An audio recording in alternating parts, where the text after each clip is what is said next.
Yeah. You need another job immediately, and then you make even less than that. You need 4,000. Like, this is a minimum survival amount.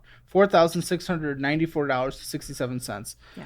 Now, before, no reason to set anything aside for taxes because you guys don't really make enough. I mean, it's just more of a safety thing, but it's like. So would you recommend, like, I watch a lot of your shows, do you get the emergency fund first, or we start paying the things before the deferred interest comes in? Because you guys have kids, I would love to see like a 2-month emergency fund before throwing things. But I've gotten up to like $8,000. That's $9,000 you guys would need to hit that 2 month. And right now, again, Yeah. You guys